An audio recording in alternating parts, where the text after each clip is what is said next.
thank you for the welcome, because I think history proves me correct that I'm the first ever Labour leader to speak to a National Union of Teachers conference.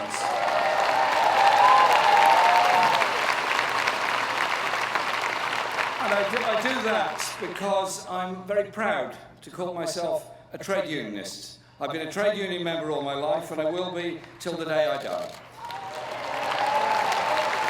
And I'm proud to lead a party that is campaigning against the trade union bill, and the bill, if it becomes an act, that we will repeal in 2020.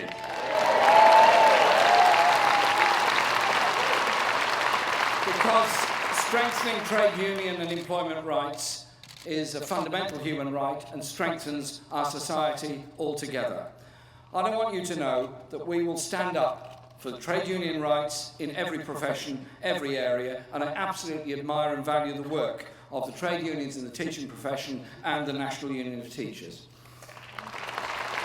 So we will be standing alongside you, not just for teachers, but for all education staff, teaching assistants and ancillary staff, because it's a team that makes a school work, it's a team that provides the support and comforts that our children need in schools, and I understand that very well. Why do I understand it so well? Because my late mother was a maths teacher and a member of the National Union of Teachers.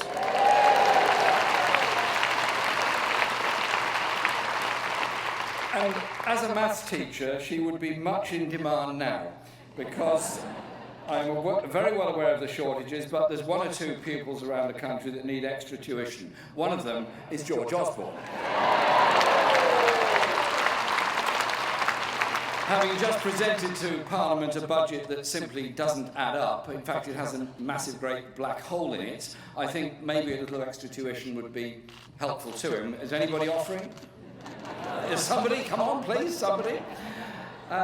But it's also a very strange budget because it's suddenly headed off in the direction of education structures, and then said there was going to be forced academization of all schools. Now let's be clear, this is an ideological attack on teachers and local parental accountability. It was nowhere in any Tory manifesto. It's something that's just been dreamt up at the last minute and stuck into the budget. I want schools to be accountable to their parents and communities, not as a process of asset stripping our education facilities to be handed over to somebody else. So the first thing that's always done ahead of privatisation of any services is to attack the skilled staff. So it's about breaking national pay bargaining, expanding the use of unqualified teachers, driving down pay, driving down terms and conditions, and driving down standards. There is not a shred of evidence that academies automatically improve standards. There are very real fears about the intentions of the government and those who pay themselves exorbitant salaries to run academy chains.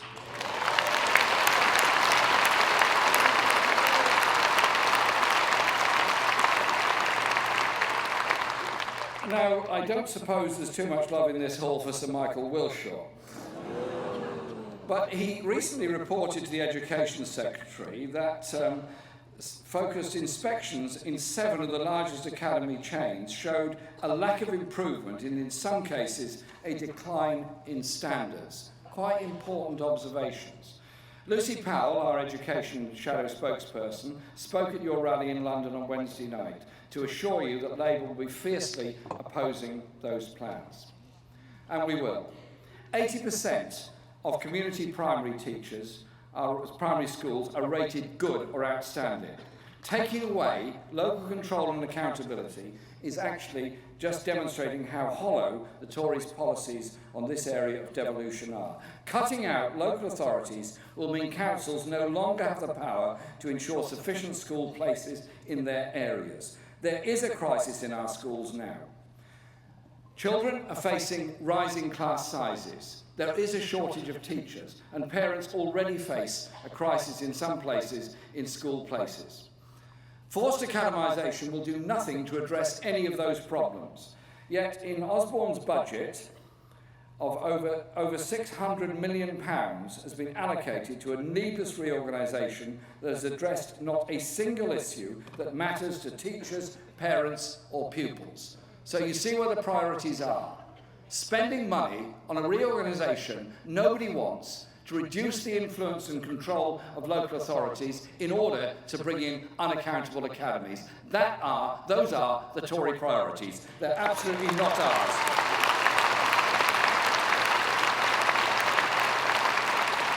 So they asset strip and cut school funding in real terms.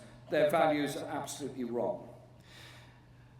Government policies impact in many ways on children, and as teachers, you deal every day with the emotional and stress problems that many children face all over the country. The upheavals in their lives caused by a housing crisis, caused by having to move very frequently because of high levels of private sector rent and issues like that. You as teachers deal with those problems day in, day out. You feel the stress our children face because of inadequate housing policies in this country. You feel the stress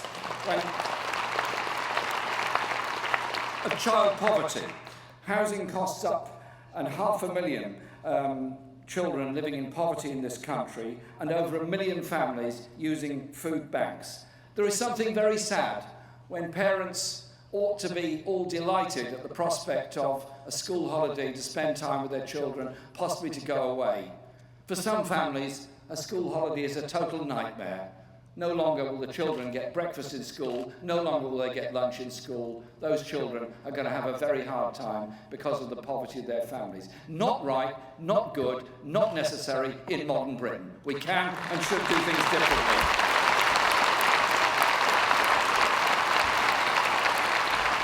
And it's small wonder that the attainment gap is now wider than when David Cameron became Prime Minister. Disadvantaged children are getting left further and further behind. Social deprivation is holding back thousands of children. Children simply unable to concentrate properly because they arrive at school too hungry to be able to learn properly. I know of so many of your members in so many schools who reach into their own pockets to give children something to eat in order to start the day. I admire you for doing it, but you shouldn't have to do it. And so, in Wales, Labour has acted, bringing in free school breakfast for all primary schools, and despite the block grant being cut by over £1 billion from central government, the Welsh Labour government has maintained the meal system and the free breakfast system. I think they should be applauded for that. Well done them on having their priorities right. Children are stressed by their parents' financial worries caused by job and benefit insecurity and insecurity in housing. Homelessness has risen every year this government has been in office. Child poverty is forecast to rise every year throughout this Parliament. This is the fundamental issue. Instead of constructing a market in the education system, the government should be alleviating the obstacles that hold back our children. A decent government would also know that the best advice on improving education comes from teachers. So they should listen to you and alleviate the problems you face. The pressure of work forced more teachers to quit last year than ever, 50,000, and the government has now missed its trainee teacher recruitment targets for the last 4 years. This has resulted, as you well know, in 500,000 children now being taught in classes over 31 in primary schools. 1 in 4 schools are increasing their use of supply teachers. 1 in 6 are using non-specialists to cover vacancies, and more than 1 in 10 are resorting to using unqualified staff to teach lessons. Labour wants to work with you, with parents, with pupils, with local authorities, with our communities, to defend education, the principle of education, and stop these plans of forced academization.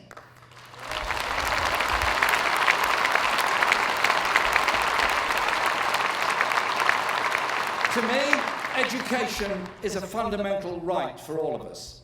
those that fought and campaigned for free state education in the 19th century, those that campaigned more and more for raising the school leaving age and all the other things that we've campaigned for, and those that campaigned for free adult education, so that everybody, wherever they come from, whatever their background, whatever their abilities, can make the most of their lives, can have access to the wonderful body of learning that should be available for everybody. Surely that is the principle on which we should approach education policy, not the marketisation and academization of our education system.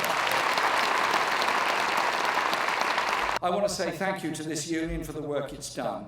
I want to say also a special and personal thank you to Christine Blower. She's standing down as General Secretary in May.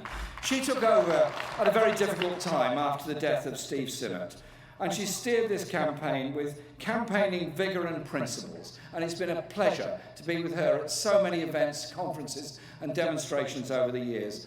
I'm sure you all appreciate, as the rest of us do, the huge work that Christine has done. Christine, thank you so much.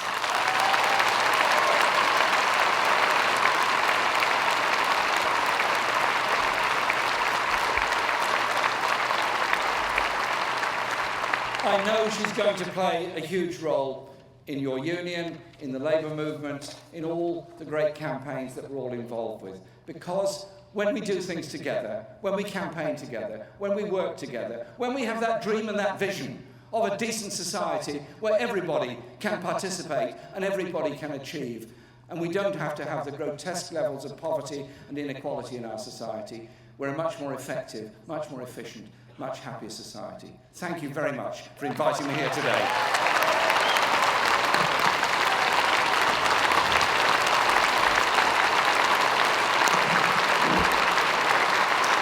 Thank you very much, Jeremy. I now call on our General Secretary, Christine Blower, to respond. Conference, I can tell from that reception that you are very, very pleased to have heard from Jeremy Corbyn, a proud trade unionist, something that we have in common. But we also have in common fierce opposition to the government's white paper.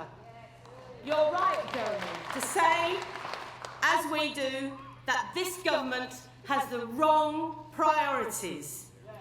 You, Jeremy, have already grasped that forced academisation is wrong in so many ways. And we were, as you mentioned, delighted to welcome Lucy Powell to the huge and vibrant rally in London earlier this week in opposition to the White Paper. For those of you who are not there to see and hear her speech is on the website. Do please go and have a look at it. But it wasn't just London, it was all over the country, and I congratulate everyone who organised those brilliant rallies, particularly at such short notice. And let me also just say, we thank Lucy for her support in our sixth form funding campaign too.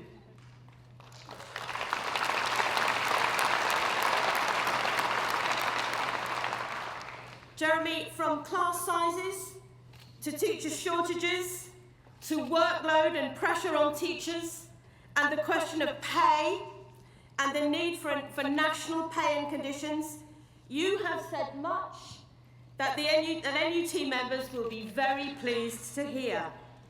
We've waited a long time for a politician who says things that chime with the National Union of Teachers.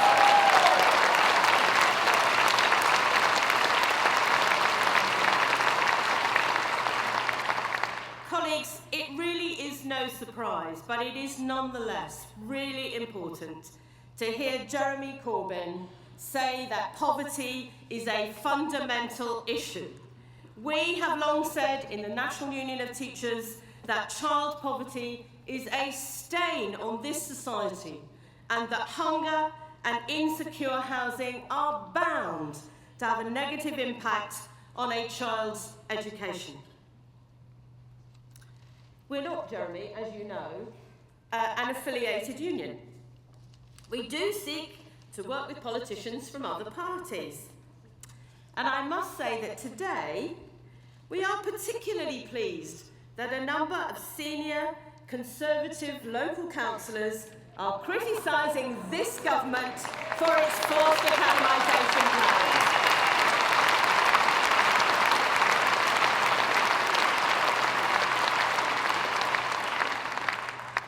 today, it's particularly gratifying to hear you, Jeremy, as leader of the Labour Party, talking about working with us to develop policies which are the polar opposite of the ideological attacks that teachers and the education service have suffered over the years.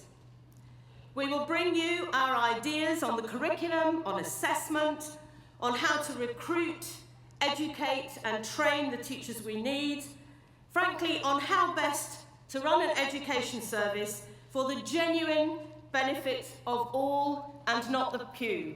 We are proud to say that education is a human and civil right and a public good.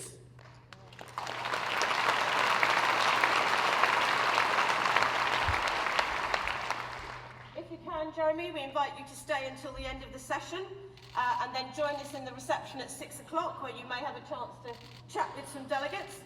But frankly, if you can't, you know, the leader of a major party is a busy person. If you can't, Jeremy, we look forward to seeing you very soon and to get on with standing up for education together with you. Thank you very much.